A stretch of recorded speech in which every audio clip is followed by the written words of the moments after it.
Cássio, que logo em seguida bateu o martelo e me contratou. E com isso, o Ceará, que você falou no início do ano, acabou se primeiro brasileiro a jogar na época era tempo. Rapaz, que emoção, que honra ter um cearense que foi tão longe com a seleção brasileira. Tivemos outros cearenses como Mário Jardel, como Oswaldo, agora recentemente o Everton Cebolinha, que são cearenses que vestiram a camisa da seleção brasileira. E você, assim, como um dos primeiros, assim, tá atrás do Babá, né, jogadores que jogaram com a camisa da seleção brasileira. É uma honra para o nosso futebol cearense. Eu vou passar aqui a bola para o Diego Pereira. A maioria deles é começando no Ferroviário, né? Com certeza, o Ferroviário grande revelador de grandes craques, né? E vamos passar aqui a bola para o Diego Pereira fazer a pergunta. Diego Pereira, com você aí, faça a pergunta aí para o grande Mirandinha. Diego Pereira. Boa tarde a todos. É um prazer estar conversando com você, Mirandinha. Prazer. Você jogou. Pode ir adiante. Você teve 2 passagens pelos Palmeiras, né? E naquele tempo ali, o Palmeiras não conquistou títulos, né?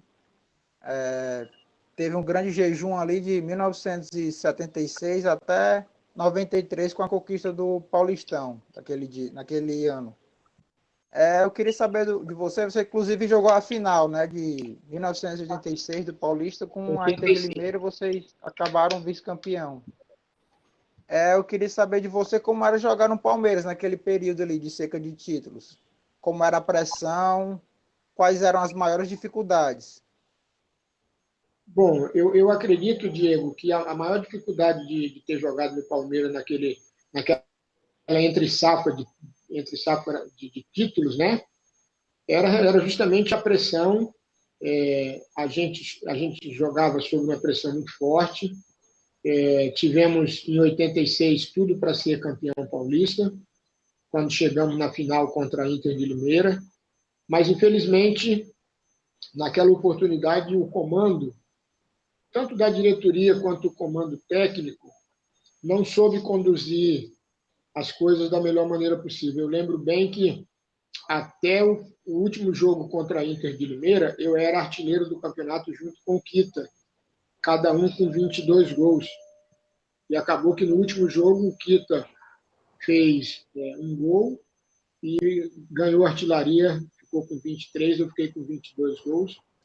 Quando, até aquela oportunidade, eu era artilheiro do Campeonato Paulista. E, infelizmente, nos 2 jogos contra o Corinthians, na semifinal, eu amarguei um banco, né? Fui colocado no banco pelo Carbone, nosso treinador da época, em detrimento do Edmar, que tinha feito 2 gols jogando no meu lugar quando eu cumpri uma suspensão automática. Então, foram fatores que, com certeza, colaboraram com a não conquista do título paulista de 86. Passando aqui a bola para o nosso baiano, que é o Elton Silva, o nosso baiano Elton Silva, ele fazia a pergunta aí para o nosso... Oi? Nome de craque, o Elton Silva. Tá jogando, tem um jogador agora que está jogando chamado Elton Silva. O Elton Silva, faça a pergunta ao nosso Mirandinha craque aí, da craque cearense. Primeiramente, boa tarde mais uma vez a todos da bancada. Boa tarde ao Mirandinha em especial, né? Prazer estar aqui entrevistando.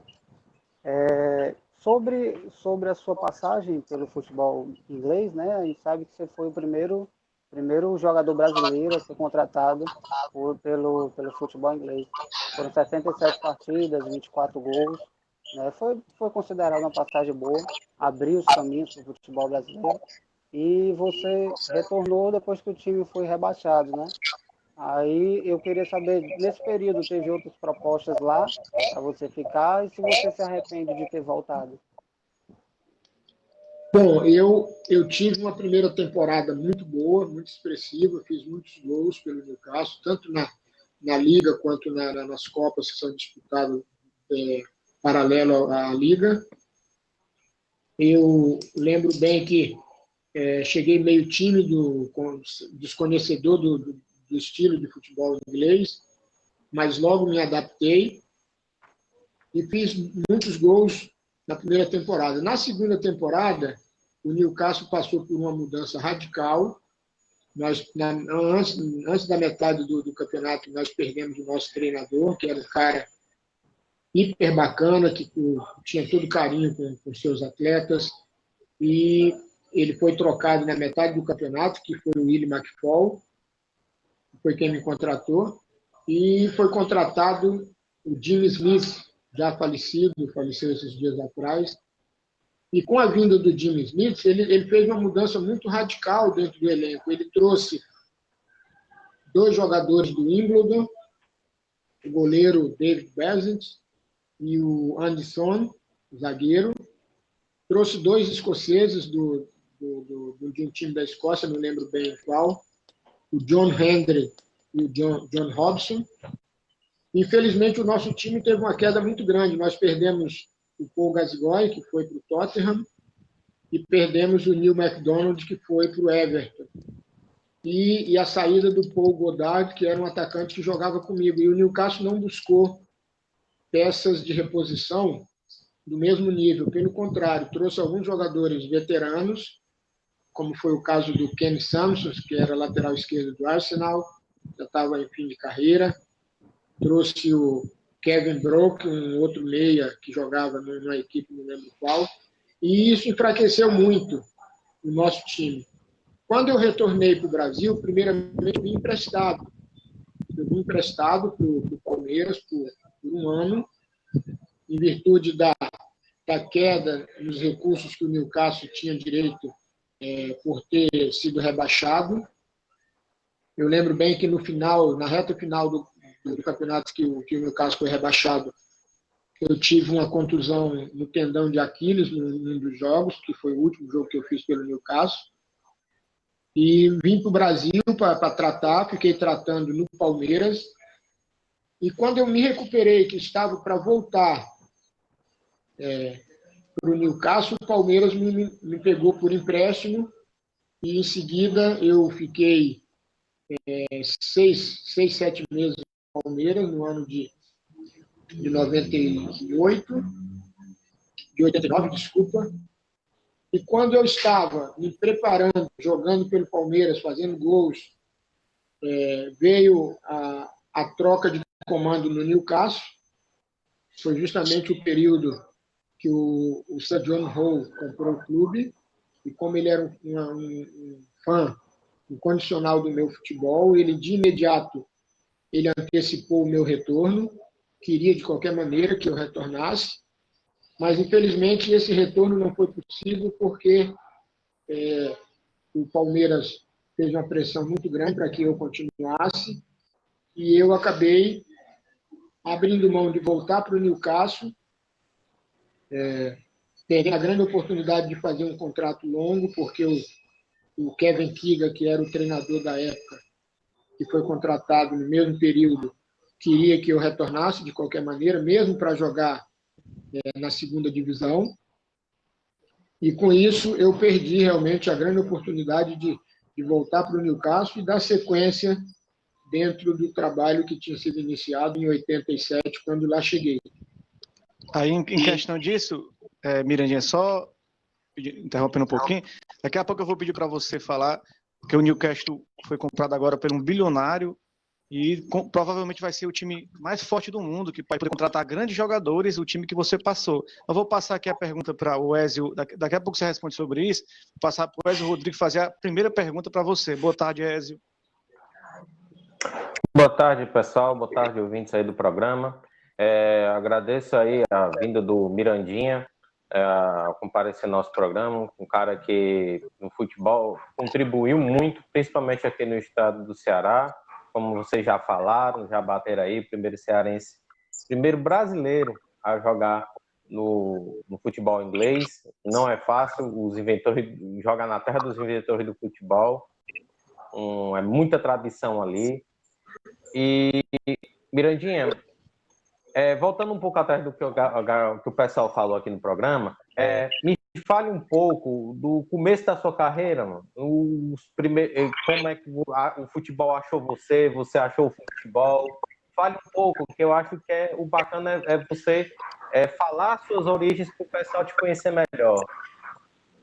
Bom, eu como cearense, nascido e criado na Aerolândia, no Lagamar, né, vocês conhecem bem, eu jogava bola na beira daquele rio do Cocó o dia inteiro, começava de manhã e só parava à noite para ir para a escola. Com 15 para 16 anos, eu comecei a jogar no Suburbão, pelo um time chamado Dragão Alvinegro, lá da Aerolândia. E logo no mesmo ano, eu passei a ir treinar no Maguari, fazer teste no Maguari, que treinava ali no 23BC, no 3 de maio. E fui iniciando a carreira no Maguari. Quando eu já estava fixado no grupo, o treinador do Maguari, o Alexandre Albuquerque, saiu do Maguari e foi para o Ceará e levou praticamente todo o grupo com ele para o juvenil do Ceará. E como eu vivia minha vida no trecho Aerolândia 13 de maio, que eu vendia uva, vendia limão, limpava vidro de carro ali nos faróis, ali nos sinais da 13 de maio, eu passei a ir para o Ceará, tirava um tempinho para ir treinar, mas não durou muito tempo. No Ceará eu trabalhei ajudando o roupeiro da época, o Nelson Magrão, que eu não esqueço nunca, que naquela oportunidade, quando eu tinha que ficar o dia inteiro por lá ajudando, ele dividia a quentinha dele comigo, um cara que me deu muita ajuda nesse aspecto. E aí não parei muito tempo, já fui mandado embora no início de 70, no final de 76. Quando foi no início de 77, eu fui tentar a sorte em Fortaleza. Fiz apenas um jogo pela escolinha do Fortaleza, um jogo contra o Pan-Americano, que era lá do bairro do Pan-Americano. E ali fiquei por algum tempo e novamente fui mandado embora pelo treinador da época, o Jurandir Branco, que era o treinador da escolinha do Fortaleza, um rapaz que ficou muito conhecido por revelar muitos talentos da equipe do Fortaleza. Foi quando, eu acredito que no meado de 77, eu fui parar no Ferroviário. O Ferroviário se preparava para o Campeonato Cearense Sub-21, que na época era juvenil, né? Era o juvenil que a gente chamava o amador. E eu fui com um sacrifício muito grande, pela distância muito longa da Aerolândia até chegar lá na Barra do Ceará. E eu fazia isso saindo da Aerolândia, pegava o ônibus ali na Djalma Petit, subia no ônibus, aí chegava próximo do centro de Fortaleza, eu pulava o ônibus pela traseira, porque muitas das vezes não tinha dinheiro para pagar a passagem. E aí chegava na Praça José de Alencar, fazia a mesma situação, pegava o ônibus, quando se aproximava do Ferroviário, eu tinha que pular pela traseira outra vez para poder chegar ao meu destino. Mas foi tudo muito rápido. Logo eu ganhei a condição de titular do time sub-21 do Ferroviário, treinado pelo treinador Nojosa. E logo que começou o campeonato, eu comecei a me destacar, fazendo muitos gols. Aí já passou a melhorar, porque eu passei a ter o apoio do meu querido e saudoso João Bastos, que era o nosso diretor da categoria de base, um rapaz que tinha tido um problema, uma cirurgia muito séria, e perdeu um pouco do equilíbrio, e me ajudou, começou a me custear a passagem, mas eu continuava fazendo o mesmo trajeto, sem pagar passagem, para poder comer um pastelzinho com caldo de cana na Praça do Zé de Alencar, ali, na pastelaria chinesa, né? Então, o início foi muito difícil, porque, como eu já falei lá atrás, eu sou de uma família muito humilde. Meu pai era um simples salineiro ali da Aerolândia, do Cocó ali. A minha mãe, uma dona de casa, semi-analfabetos, os dois. Foi muito, muito difícil no início, mas eu encontrei muita gente boa pelo caminho que me ajudaram, e uma dessas pessoas foi o Dr. Chateaubriand Arraes Leite, presidente do Ferroviário, que na época me ajudou muito, ajudou minha família, dando uma ajuda mensal para compra de alimentação para mim, isso logicamente que beneficiava meus irmãos. Foi muito difícil, mas o começo foi por aí. E aí, em 77, campeão contra o Ceará, no Presidente Vargas. Um jogo ficou marcado na minha memória, onde eu fiz 2 gols e cavei o pênalti do terceiro gol. E conseguimos o título em cima do Ceará, que era um time poderoso. Que coisa marcante essa história do Mirandinha, Pois realmente. Muita coisa que a gente está descobrindo aí, não sabia, assim, né? Essas histórias de vida do Mirandinha, né? Começo difícil, mas que venceu ali da Aerolândia para o mundo, né? Ali da Aerolândia. Ele contando essa história aí de tomar aquele caldo de cana ali eu costumo tomar muito ali na Leão do Sul, né? Na Praça do Ferreira, aquele caldo de cana com pasta muito bom, né? E há de ressaltar, há de ressaltar, Carlos Emanuel, né? O Mirandinha, jogou no Ceará, não deu certo. Jogou no Fortaleza, não deu certo. Foi no Ferroviário que teve que acontecer as coisas. Quer dizer, que jogadores... A gente escuta muita história que jogador leva muito não, né, da vida para poder ganhar o sim, né? Trabalha... Já sabe que tem um não, trabalha para ter o sim. E o Mirandinha teve sorte aí, né, de ter sido pelo Ferroviário e de lá ter subido de carreira, né? Com certeza. E falar em Ferroviário, eu queria perguntar ao Mirandinha, passando um pouco para frente na carreira dele, já depois que ele terminou a carreira de jogador e foi para técnico, em 2011, você... Faltou Mirandinha... o Diego aí, licença aí, cara. Não, o Diego vai continuar, já terminou agora com... Só continuando, né? Em 2011, você esteve no Ferroviário. O Diego não fez nenhuma pergunta ainda? Fez não. Fez uma pergunta, Fez? já não fez, Diego? Fez. Já fez. Já fez. Vamos continuar. Viu, Mirandinha? Voltando aqui, em 2011 você esteve ali no Ferroviário como técnico gestor em parceria ali com o Rômulo, né, que é jogador, e com o Marcos Gaúcho do Sindicato dos Atletas. Esse período no Ferroviário ali em 2011, o que foi que deu errado naquele ano que a parceria não vingou? Você se lembra dessa época, né, Mirandinha? Bom, a minha passagem pelo Ferroviário ela foi marcante porque eu iniciei como jogador, verdadeiramente dizendo, né? E como treinador também. Em 96, eu voltei para o futebol cearense. No caso, em 95, joguei pelo Fortaleza, meu último contrato. E cheguei no Ferroviário como gerente de futebol, nomeado pelo Clóvis Dias. E já em 96, eu dirigi o time do Ferroviário, que foi vice-campeão do primeiro turno. Naquela época, nós perdemos o título para o Ceará, nos tênis. Eu lembro que perdemos de 7-6 para o Ceará, o primeiro turno do Cearense.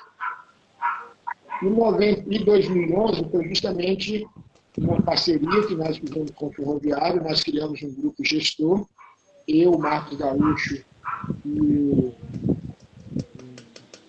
o Rômulo, e eu fui nomeado treinador da equipe.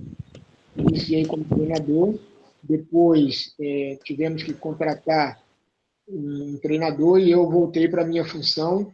O que impediu a nossa sequência no Ferroviário foi que nós iniciamos um trabalho onde muita gente não sabe que nós reformamos toda a parte de alojamento do Ferroviário, criamos uma cozinha nova, fizemos um vestiário novo, quebramos tudo que tinha de velho no vestiário, fizemos um vestiário novo, arrumamos o campo, onde eu não esqueço que nós não tínhamos nem onde treinar e recuperamos o Elgi Cabral, fizemos um trabalho com um argentino que cuidava do gramado do Presidente Vargas, do Castelão, e fizemos tudo para que o Ferroviário decolasse aquela oportunidade. Nós tínhamos, no caso, 2 ou 3 investidores de Fortaleza que nos ajudavam financeiramente.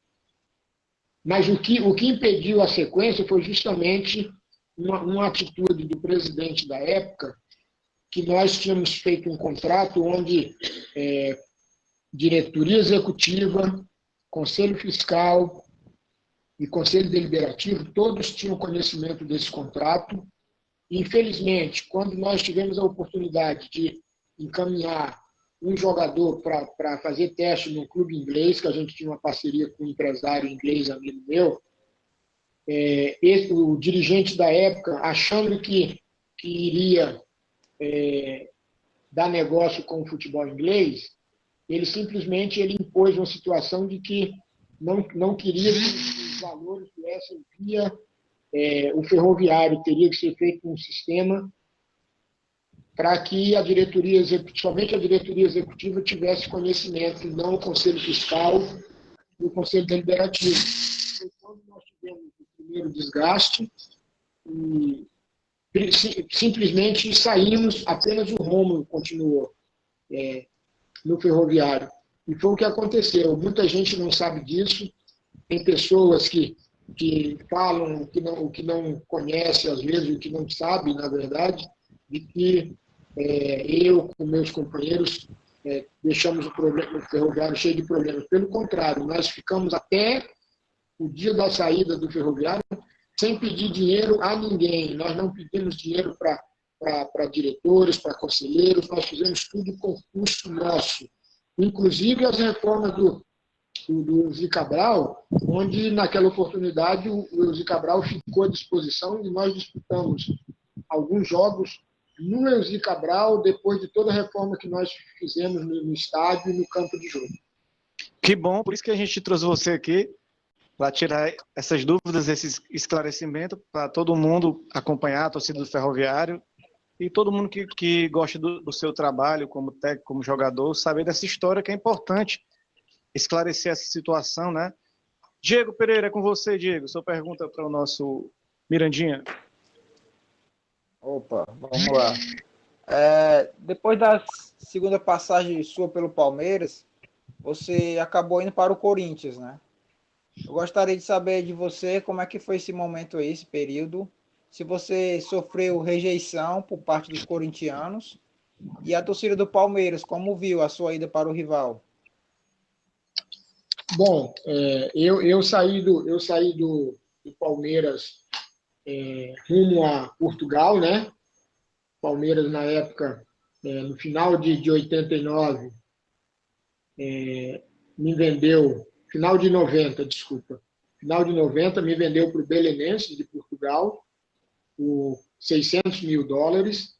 Eu lembro que, na época, o Belenenses pagou a primeira parcela e, quando eu cheguei em Lisboa, após o meu segundo jogo, que foi contra o Famalicão, eu estreiei contra o Nacional da Ilha da Madeira, ganhamos de 3-1, eu fiz 2 gols, e depois fiz um gol contra o Famalicão, em Famalicão, e no retorno da viagem eu fui surpreendido pela diretoria que o presidente que me contratou tinha sido deposto do cargo e assumiu uma junta diretiva dentro do clube e me falou que não tinha condição de pagar o meu salário por fora, que lá a gente faz um contrato por dentro e outro por fora, é mais ou menos como é hoje no Brasil, né?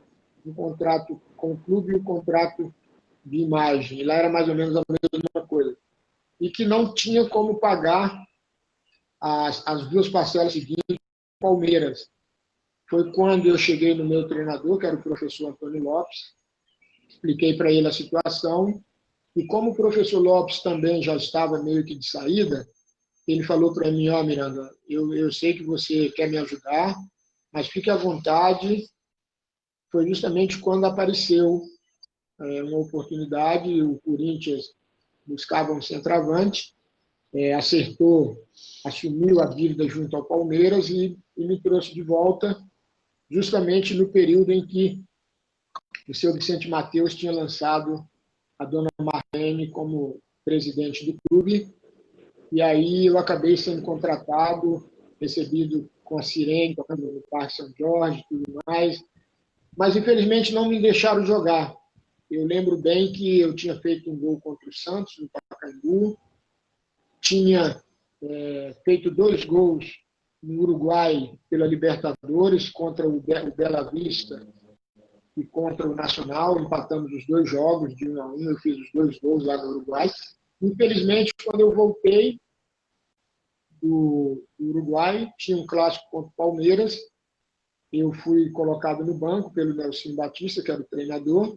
Eu queria muito jogar esse jogo, mas infelizmente eu não joguei, e depois do jogo eu dei uma entrevista dizendo que não tinha entendido porque ele teria ficado no jogo para fazer uma função do Neto e o Neto ficar à frente seria o oposto, né? Eu teria que continuar na frente para o Neto me acionar, eu via dessa maneira. E aí acabou que o Nelsinho não gostou da minha entrevista e me mandou o seu Vicente Matheus me liberar. Foi quando ele me emprestou primeiramente para o Curitiba por 3 meses, e quando eu retornei do Curitiba, que eu achei que ia jogar, infelizmente, o professor Carlos Alberto Silva, que tinha acabado de assumir o Corinthians, quando eu retornei do Curitiba, ele foi para o Sport, foi para o Porto de Portugal, e aí eu fiquei meio que desamparado, e foi quando surgiu o Fortaleza, em 91, e me levou por empréstimo, e eu conquistei meu primeiro título estadual como profissional. E aí o Wellington Silva, grande história aí do Mirandinha. Pergunta, Wellington Silva. Mirandinha, na época de 1990, acredito que você estava no Palmeiras, né? Tinha voltado do empréstimo. E teve muitos se falavam na época que você deveria ter sido contratado pela seleção, chamado para a seleção em relação à Copa do Mundo. Até o Pelé e jornais falou que você não poderia ter ficado de fora. Como você viu aquela situação? Você acha que, por ser cearense, isso influenciou muito? Bom, na verdade, eu já tinha tido uma certa frustração na Copa de 86. Que na Copa de 86 eu comecei o brasileiro jogando pelo Palmeiras e eu era o artilheiro máximo do futebol brasileiro naquela oportunidade. Eu já achava que... de 86. Eu já achava que merecia ter ido na Copa do México. Infelizmente não fui. Chegou a Copa de 90, aconteceu a mesma coisa. Quando eu resolvi dizer não ao Cássio e continuar no Palmeiras, era justamente vislumbrando ser convocado para a seleção e ir para a Copa da Itália de 90, que era um sonho, disputar uma Copa do Mundo. Foi o que faltou, eu acredito, na minha carreira para ter sido totalmente coroada de êxitos. E aí, eu lembro bem que a convocação foi feita, eu fiquei entre os 40, mas só que quando viajou para a Itália, o Lazzaroni acabou levando o Romário, que vinha se recuperando de uma fratura no tornozelo, e eu fiquei de fora quando novamente eu era um dos artilheiros do Campeonato Brasileiro, defendendo o Palmeiras em 89.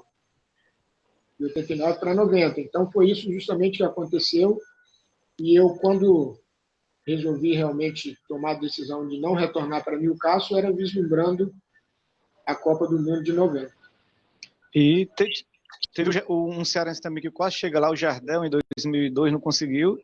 E aquela Copa de 90, eu me lembro muito bem, Mirandinha, que aquele gol do Caninja com o Maradona doeu muito no nosso coração. Mas é isso aí. Passar a palavra aí para o Ézio Rodrigues. Pois a gente vê, cara, só escutando aqui, a gente vê tanta coisa, história bacana aí que o Mirandinha vem falando pra gente. Mas, Mirandinha, minha pergunta vai muito com relação a traçar um paralelo da época que você jogava, né, e da época atual. O que é que você acha, assim, do futebol da época que você jogava pro de hoje? Ocorreu muita mudança? Não só em questão, por exemplo, de salários, profissionalismo dos jogadores, mas de outras partes, regras. O que é que você acha que tem muito de diferente da sua época para os dias de hoje? Bom, eu acredito que um dos fatores predominantes para que a gente tenha tido uma queda muito grande em relação aos outros países é o fato de que naquela época a gente jogava, às vezes, por exemplo, eu fui bicampeão pré-olímpico defendendo o Brasil, em 84 no Equador para Los Angeles, 87 na Bolívia, nos Jogos de Seul. E naquela época a gente tinha dificuldade até de boa acomodação nos hotéis. A gente ficava em hotéis de segunda categoria, a gente não tinha contrato com marca de chuteira para jogar com a chuteira de qualquer que fosse a marca. A gente jogava e a gente ainda tinha aquela coisa do amor à camisa. Essa é uma grande realidade. Depois disso, o futebol de 15 anos para cá virou uma loucura tremenda no que diz respeito cifras. Eu vejo o seguinte, hoje, muitas das vezes, garotos talentosos se perdem pelo caminho pelo fato de que muitos jogadores de futebol hoje, em grandes clubes, principalmente, ele já chega no sub-20, se ele tiver uma boa performance, ele já faz contratos enormes, né, de cifras, que você acaba não tendo o que buscar. Na minha época, eu tinha que buscar, como muitos outros. Eu lembro que eu joguei no titular da Ponte Preta, no time principal, em 78, quando eu cheguei em Campinas, eu ganhava menos de salário mínimo, era ajuda de custo. Então, a gente sempre tinha o que buscar, você sempre tinha que se dedicar, tinha que se empenhar. Era uma outra... Hoje não, hoje o jogador já não tem mais o que buscar. Hoje o garoto, às vezes, aí, com 18, 19 anos nos grandes clubes, ele já tem carro importado, ele tem salário de 80, 100 mil reais para que o clube possa valorizar a sua multa rescisória. Eu acho que tudo isso fez com que o futebol perdesse um pouco da... E um fator que eu vejo também como importante é que hoje o astro de futebol ele não tem mais aquela convivência com o seu torcedor, com o seu fã. Na minha época, eu fui para a Bolívia, por exemplo, a gente andava no meio da rua, no meio do camelô, comprando casaco de pele, comprando coxa de pele de lã. Hoje você não consegue fazer isso. Hoje tudo é muito blindado. A distância que existe dentro do jogador de futebol para o público é muito grande. Prova disso foi na Copa de 2014, eu dentro da Arena Castelão, como embaixador da Pará, e nem por isso eu tinha acesso fácil à própria seleção brasileira quando em Fortaleza esteve. Para você ver como é, né, Mirandinha, a história. E lembrando um pouco dos momentos marcantes do Mirandinha, na época que não tinha muita internet, né, Mirandinha? Na época que não tinha muita TV, era mais no estádio mesmo, os estádios eram muito lotados, né? E você que passou 2 vezes aí pelo Palmeiras, teve aí uma faixa de 63 gols, mas tem uma partida especial que foi pelo Campeonato Brasileiro de 86, você vai me dizer se lembra, o Alviverde enfrentando o Fortaleza no Pacaembu, no dia 17 de setembro de 86, a goleada doeu, foi 6-0, né? 3 gols marcados por você. Doeu pro Fortaleza, né? Doeu porque naquela oportunidade, no início da carreira eu não tinha time, mas depois que joguei no Fortaleza em 91, eu acabei me debandeando um pouco pro lado tricolor. Foi um jogo difícil, porque eu sabia que podia acontecer de fazer os gols, eu fiz 3 naquela oportunidade, e eu achava que não poderia ter acontecido, mas aconteceu. Eu, como profissional que sempre fui, entrei em campo preparado para defender o Palmeiras, e foi realmente um jogo memorável, onde só me deu um prejuízo danado, que naquele jogo eu lembro bem que eu tive que abrir mão de 11 camisas da caixa. Já peguei com o pessoal da rouparia, levei para o vestiário, porque eu sabia que eu ia ter que dar camisa para todo mundo, e acabou que ainda faltou uma para o goleiro Dário, né, que ele saiu machucado, e aí eu tive que, no dia seguinte, levar no aeroporto antes da viagem do Fortaleza. Eu acho que por aí foi a única coisa assim que chamou muita atenção. Mas foi uma partida muito bacana, onde joguei contra o meu ídolo, né? De infância, Pedro Basílio, que ainda jogava, o saudoso Pedro. E foi muito legal, foi uma situação bem assim, bacana. Pois aí, é uma situação aí realmente histórica aí. Não tinha um gol do Fantástico ainda na época. Quem fazia 3 gols pedia a música do Fantástico, né? Aí eu ia ter que recorrer ao meu querido Raimundo Fagner. Ah, Raimundo Fagner é bom. Qual seria a música? Com certeza eu iria pedir Dona da Minha Cabeça. Eita, que música linda, maravilhosa essa música aí. Saudade. Daqui a pouco eu vou escutar aqui em sua homenagem, daqui a pouco, depois do programa. Canta aí pra gente, cara. Diego Pereira. Eu queria saber do Mirandinha.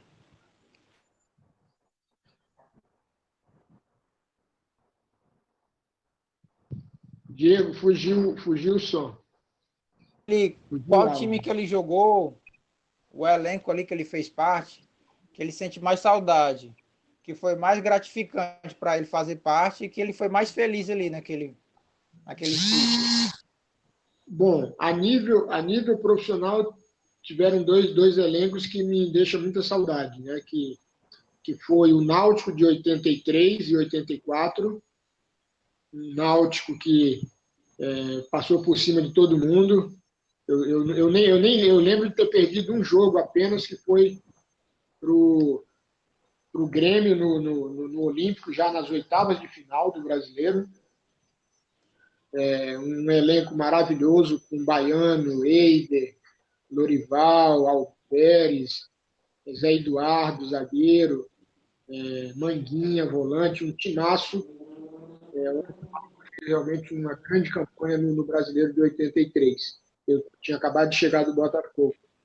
E o outro foi realmente o Palmeiras de 86, 87, onde a gente tinha um grande time, a gente tinha pessoas como era o Mendonça, o falecido Wagner, Jorginho, o próprio Leão. Eu ainda peguei o Leão na minha chegada no Palmeiras, Gerson Kaká, Garoto Subindo, foi realmente muito bacana. Agora, de realmente ter marcado a minha trajetória no futebol, o Newcastle realmente foi algo acima de tudo, porque o caminho bem acolhido pela torcida, coisa que até hoje acontece quando eu por lá apareço. Esse aí, o Wellington Silva. Pois é, Mirandinha, eu queria saber a respeito justamente dessa questão que o Diego falou, você até respondeu a questão do Náutico, né? A gente tem mais informações suas no Palmeiras, Newcastle, sobre esse sucesso que você fez em Fortaleza. Aí no início ali da sua carreira, dos anos 80, você passou por vários clubes, né? Inclusive o Botafogo, teve um grande destaque, e pelo Náutico. Eu queria que você falasse um pouco mais sobre esses dois clubes, quantos gols você fez por lá, que a gente não tem muitas informações. Bom, no Botafogo eu disputei fiquei 3 anos no Botafogo, de 80 a 82, e tive uma ótima passagem. Em todos os campeonatos que eu disputei artilharia, defendendo o Botafogo. Fiz o meu gol de número 200, defendendo o Botafogo. Logo que comecei a contar os meus gols. No Botafogo, nós tivemos 81, onde saímos na semifinal para o São Paulo. Um jogo que acabou 3-2 para o São Paulo, mas a gente, com 20 minutos de jogo, a gente estava ganhando de 2-0 no Morumbi. Viramos, o São Paulo virou o jogo naquela oportunidade. E no Náutico foi aquilo que eu falei, um time modesto, com jogadores oriundos de times de segundo escalão, mas nós atropelamos todo mundo. Eu lembro bem que nós ganhamos do Santos dentro da Vila Belmiro de 2-0, com 2 gols meus. Com o Flamengo, com o Vasco, 2-2 no Maracanã. Ganhamos do Fluminense 1-0 no Arruda. metemos 5-1 no dentro do Arruda, 3-1 no Palmeiras, 4-0 no Goiás, 3-0 no Cruzeiro, enfim. Foram jogos assim memoráveis que faz com que esse elenco do Náutico tenha ficado marcado na minha carreira.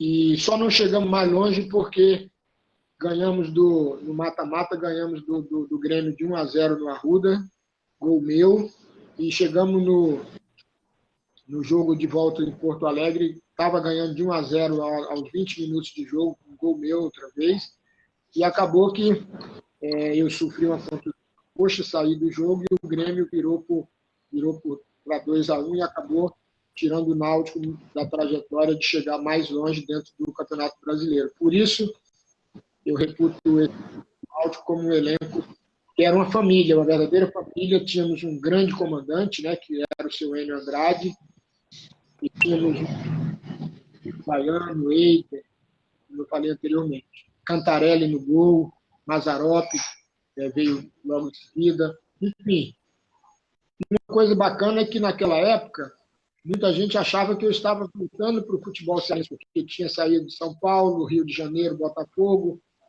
voltando para o Náutico, eu já estava na descendente de voltar. Aconteceu o contrário, eu voltei para o futebol de São Paulo para a Portuguesa. Tá aí o Mirandinha, conhecido como o Fominha no futebol, porque o homem pegava a bola e não soltava, não. Ele só soltava a bola quando a bola estava dentro da rede do adversário. É o grande Mirandinha, conhecido como Fominha, apelidado aí pelo Mauro Betti, né? Depois replicado aí pelo Milton Neves. Passar para você, Ézio Rodrigues. Vou passar para você para fazer a pergunta. E dá para você cantar essa música aí, Ézio? Dono da minha cabeça? Não. Isso Tem ritmo de samba, tá? Vamos deixar para os cantores e os cantores. Nós, comentaristas, nós da mesa aqui, a gente prefere discutir mais com o Mirandinha a respeito da carreira dele, que é interessante, né? Voltando aqui, Mirandinha, você se lembra do Emerson Leão, não é, Mirandinha? Oi? O técnico da seleção, que eu acho que foi seu companheiro em época, não sei se foi na época de jogador. O Emerson Leão, você se lembra dele? O Leão, eu joguei com ele no Palmeiras, quando cheguei no Palmeiras. Depois, ele saiu, a gente jogou contra. E depois, por incrível que pareça, eu encontrei com ele no Japão, depois de ter... eu tinha sido contratado pelo Shimizu do Japão, e o Leão, de um treinador, e eu acabei me indicando, e acabou que ele foi meu treinador no Palmeiras, em 89, e também no Japão. Pois é justamente isso que a gente vai estar perguntando. Pouca gente sabe, mas o Mirandinha jogou no futebol japonês, naquele início que foi mais ou menos o boom que estava tendo lá no Japão, de jogadores aí de nome aqui no futebol brasileiro. O Zico já jogou no futebol japonês pelo Kashima Antlers, aí o Mirandinha falou, jogou pela equipe do Shimizu, que hoje, aliás, é a equipe do Valdo, ex-zagueiro do Caralho, jogou no Shimizu lá do... Pois é, aí, Mirandinha, a minha pergunta vai muito nesse sentido. O Emerson Leão, ele teve influência para você ir jogar 3 anos no Japão? Foram uma pelo Shimizu e 2 pelo Shonan Belmore, parece o nome. Belmare Hiratsuka. Belmare. Pronto. Me conta aí a sua aventura aí no Japão e como o Leão pode ter sido aí fundamental para a sua ida para lá, porque a temporada lá foi boa. Não foi fraca, não. Pelos números, você fez boa quantidade de gols aí, fez uma temporada eu fez 8, 14, outra fez 6. Eu tive com ele no Shimizu, na primeira divisão do futebol japonês. Eu fui muito bem, chegamos na final do campeonato do Japão, jogamos contra o Yomiuri Verde, que hoje é Verde Kawasaki. Mas, infelizmente, ele não teve o mesmo comportamento em relação a mim que ele teve no Palmeiras em 89. Ele não me deu o devido valor. Eu acabei, depois da primeira temporada, indo para a Fujita, que na época era Fujita, porque era da segunda divisão. E como aí o que aconteceu? Eu fui campeão, artilheiro da segunda divisão pela Fujita, e subimos a Fujita para a J-League. Foi quando a Fujita virou Belo Mar e Hiratsuka, porque lá, quando é na segunda divisão, você pode carregar o nome da empresa patrocinadora no time. Quando você ascende a primeira divisão, você tem que encontrar um nome fantasia. E aí, de Fujita, virou Belo Mar e Hiratsuka, onde eu fiquei por mais um ano. No final da temporada, eu tive um problema em entorse muito forte de joelho, vim para o Brasil para operar. E quando eu retornei, não tive mais como renovar o contrato e acabei vindo para o Brasil. Foi quando, em 95, eu voltei na segunda passagem pelo Fortaleza como jogador. Mirandinha. Pois é. Eu tô vendo aí. E teve bons nomes, Carlos Manuel. Fala aí, que já tá para falar. Pois é. Aí você jogou também com bons jogadores, né? Eu me lembro que eu fui dar uma olhada nos times. Você jogou com o Ayrton, que jogou no Internacional e Flamengo, meio de campo. Jogou com o Mano, que é zagueiro, que foi daquela primeira... Wilson Mano. Almir, que jogou no Grêmio, no Santos. O Toninho, que é irmão do Sony Anderson, que jogou com... Jogamos juntos no Chimizo. Já tinha jogado com ele na Portuguesa. E mais... Pois é. Acho que foi mais ou menos isso. Mas foi interessante. Agora, só para finalizar, Carlos Manuel, vai lá seguindo em frente aí.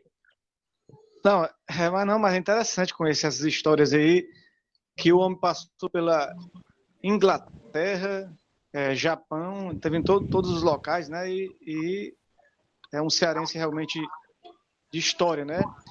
Mirandinha, eu tive fazendo um apanhado da sua história e vi uma matéria muito interessante sua.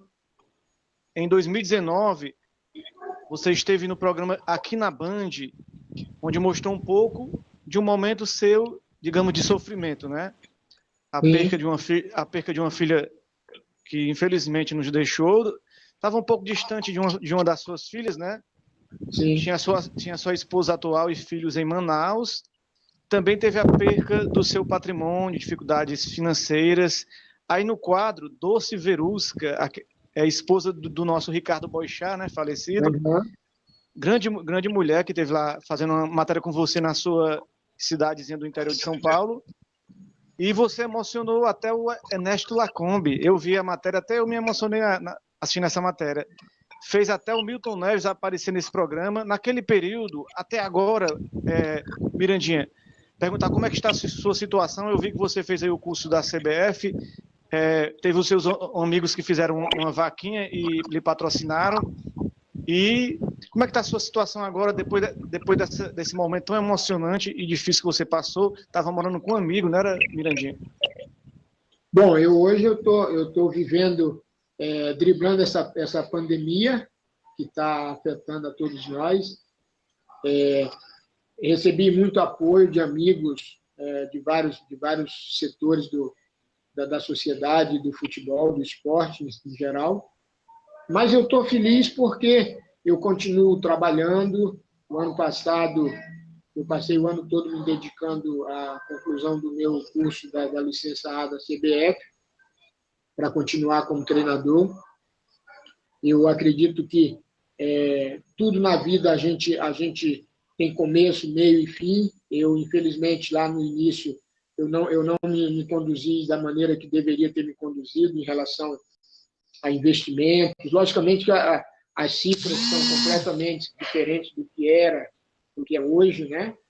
Mas logicamente que eu ganhei alguns valores que poderia ter administrado melhor. Mas como eu sempre fui muito família, sempre quis estar perto dos meus. Na época eu investi pesado na vinda da minha família para São João da Boa Vista, onde eu morei por vários anos. Isso trouxe não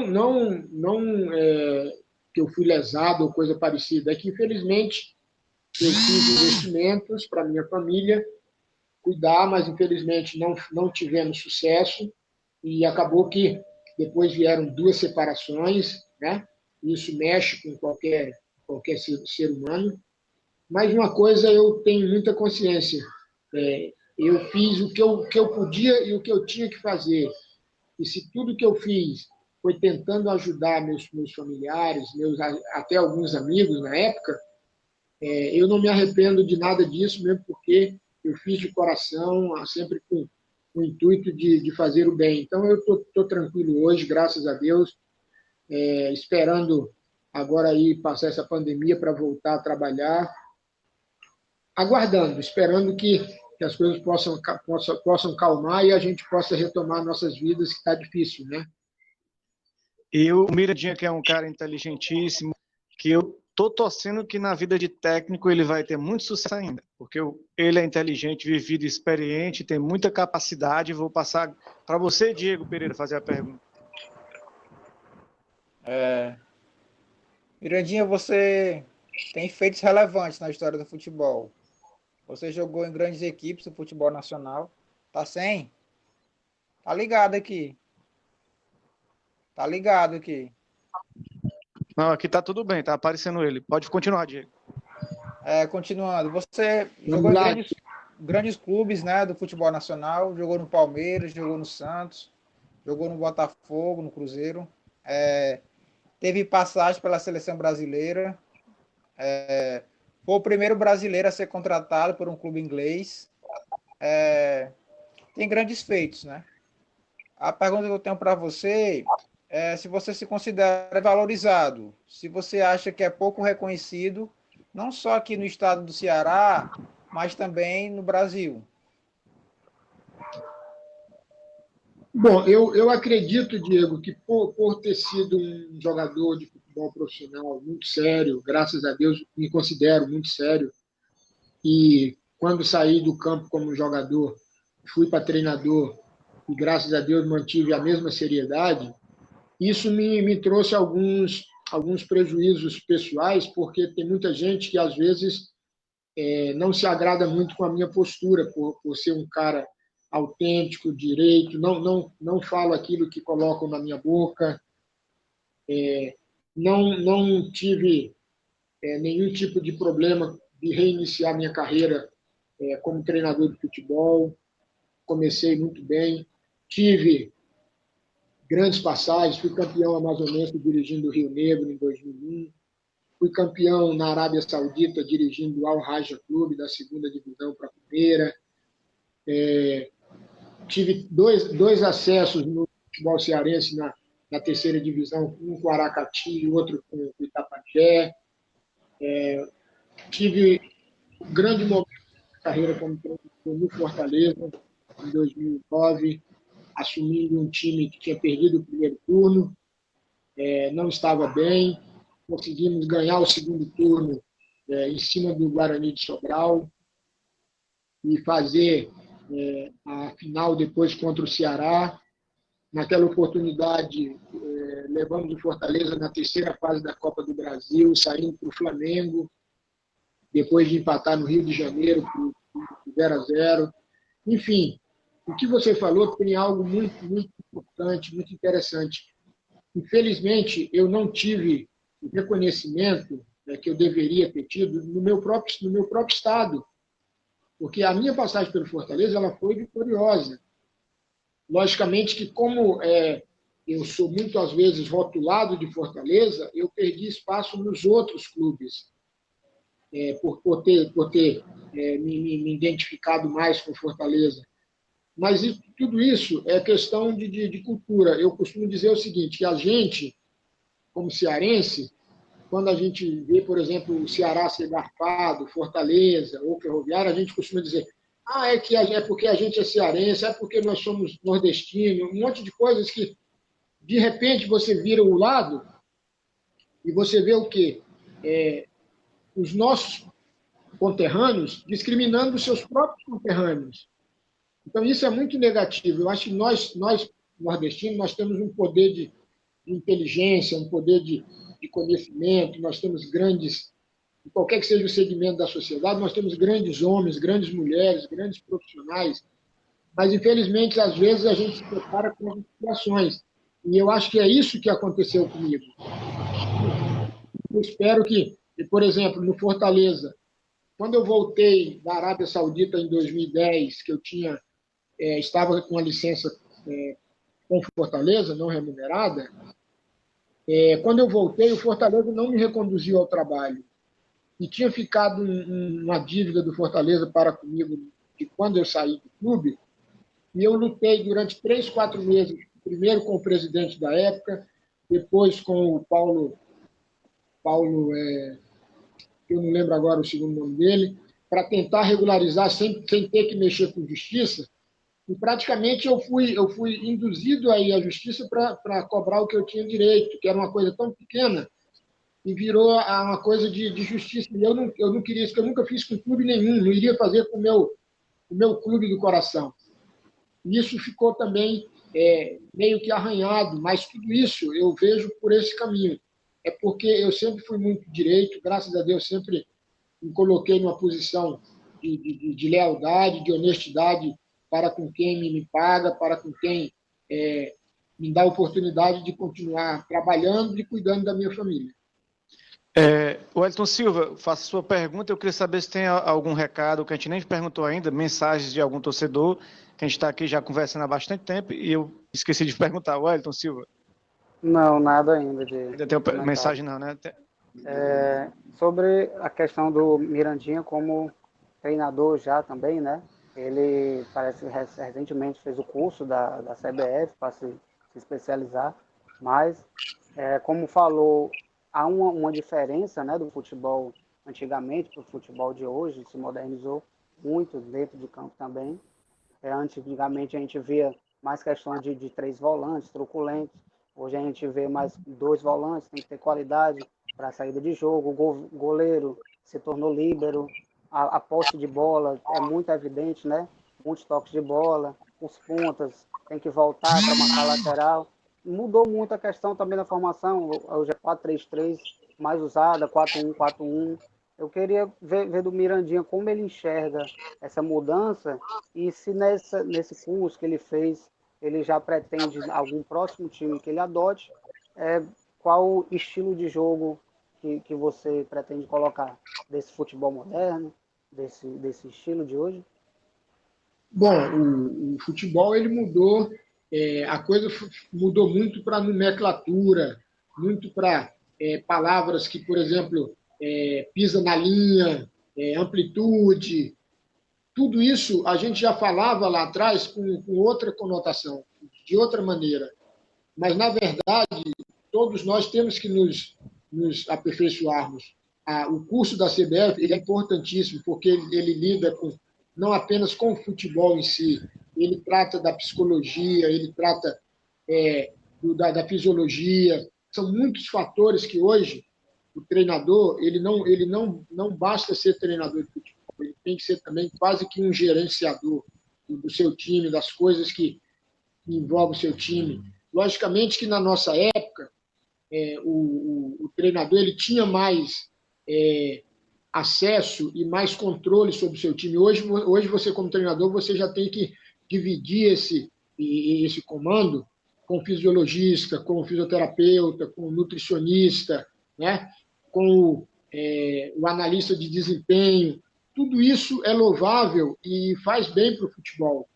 Mas muita coisa só mudou o nome e a nomenclatura. O futebol ele continua sendo jogado no mundo inteiro como ele sempre foi jogado. Logicamente que hoje a gente vê os sistemas onde as equipes jogam em curto espaço de campo, né? Às vezes você vê o time que tem a posse de bola, os zagueiros do time que tem a posse de bola, ele está às vezes dentro do campo do adversário e com isso diminui os espaços para que as jogadas sejam feitas. São linhas que são formadas e você precisa ter qualidade e percepção dos jogadores que vêm com a posse de bola para quebrar linhas nessas linhas. de serem quebradas. Mas não muda muita coisa, não. Eu acredito que a parte de tecnologia dentro do futebol avançou muito e nós temos que estarmos adaptados a tudo isso que é realmente novo e que faz bem para o futebol. O homem Mas tem assim, de tudo. qual é o estilo de jogo da equipe do treinador Mirandião? Uma equipe mais fechada ou uma equipe mais solta? Eu ainda sou um pouco saudosista, eu gosto de jogar um pouquinho mais agressivo, eu gosto de marcar um pouquinho na segunda linha, eu nem marco Estilo lá na Flamengo, frente. que avança as linhas? Eu gosto do estilo de jogo do Flamengo, gosto muito do estilo que foi implantado pelo São Paulo e no Santos. Eu acho que o futebol brasileiro tem essa característica própria, individual do atleta brasileiro. Nós não temos como tolir essa qualidade, essa técnica individual que o nosso jogador tem. Eu acho que por aí nós vamos obter mais sucesso. É isso aí, grande Mirandinha. Pedi aqui o Wesley Rodrigues, ele está aqui em off, eu não tô vendo ele, o Wesley Rodrigues, para fazer a pergunta. Tá aí, Ezio? Pensar que você estava dormindo já. Não tô dormindo não, é isso, mano. Mirandinha, fugindo um pouco dessas coisas assim, da porra mais. Vamos falar uma coisinha assim, mais leve, de boa. Mirandinha, você sabe que jogador de futebol tem sempre um momento bom, um momento de riso, mas também sempre tem aquele momento do aperto, que da onde você se mete em algum problema sem querer e é salvo, mas que fica como lição, né? Então, Mirandinha, me conta alguma história, conte para nós, né, aqui no caso, para o público, uma história assim bem engraçada que você tenha passado, que você passou um aperto que depois daquilo nunca mais. Bom, eu tive um momento de muita apreensão, foi justamente agora, já como treinador, eu estava trabalhando na Malásia e eu tive que tirar da minha comissão técnica um auxiliar técnico e um treinador de goleiro, e o auxiliar técnico tinha sido considerado o Pelé da Malásia, chamava Hadi. E quando eu tirei, isso foi em 2005, eu estive na Malásia em 2005, quando eu afastei os dois da comissão técnica, eu comecei a receber mensagens no celular de ameaças de morte, que eles sabiam onde eu morava, tudo isso. Saiu até no jornal, eu tenho esse recorde de jornal até hoje.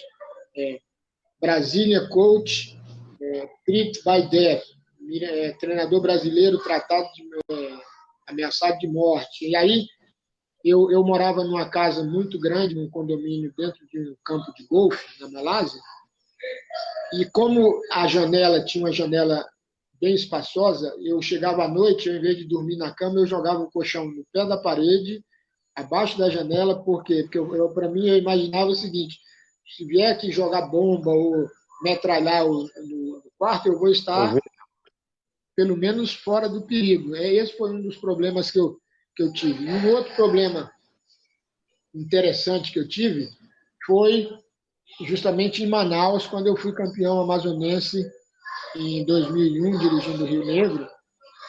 O Nacional era um time dirigido pelo hoje senador da República, Omar Aziz, e eu tinha falado umas besteiras para o Omar Aziz quando fui expulso do jogo na final, subi para a cabine e aí falei uma besteira, e no outro dia eu estava sentado na praça, campeão, já tinha sido campeão, sentado numa praça que fica em frente à sede do Rio Negro, no centro de Manaus, e aí eu estava de costa para a rua, sentado numa sorveteriazinha, parou uma Hilux, e aí baixou o vidro de óculos escuros, aí ele me olhou e falou assim: ô parceiro, cuidado aí, não dá moleza não, senão vão te apagar. Entendeu? Mas foi de gozação, né? Porque eu já tinha trabalhado anteriormente com ele no Nacional, aí eu dei risada, ele deu risada e foi embora. Coisas que aconteceram assim meio engraçadas.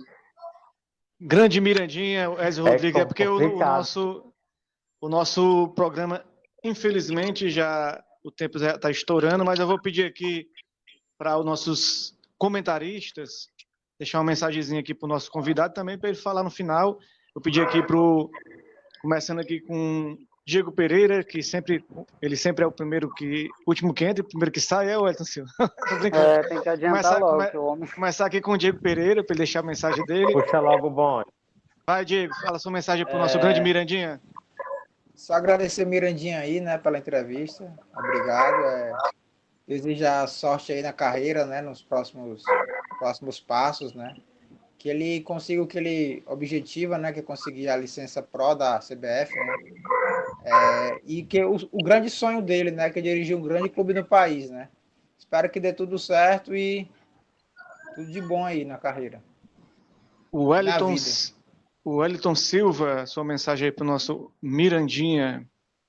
Agradeço também a participação do nosso saudoso Mirandinha. Desejo-lhe sorte, paz, persistência, né? Porque a gente sabe que sempre a gente cai, e sempre uma hora levanta, sempre toda porta que se fecha, uma hora uma janela se abre. E espero que ele volte, né, ao futebol cearense, principalmente como técnico do Ceará, que é meu time, ou para o futebol baiano, como técnico do Vitória. Né? Sobre o apresentador, até que tinha pedido para ele colocar esse quadro, eu vou usar o meu tempo até para fazer, então, com o Mirandinha, que é o quadro Monte a Sua Seleção. Eu queria pedir só para o Mirandinha encerrando, para ele montar a seleção dele de todos os tempos, claro que com ele no ataque.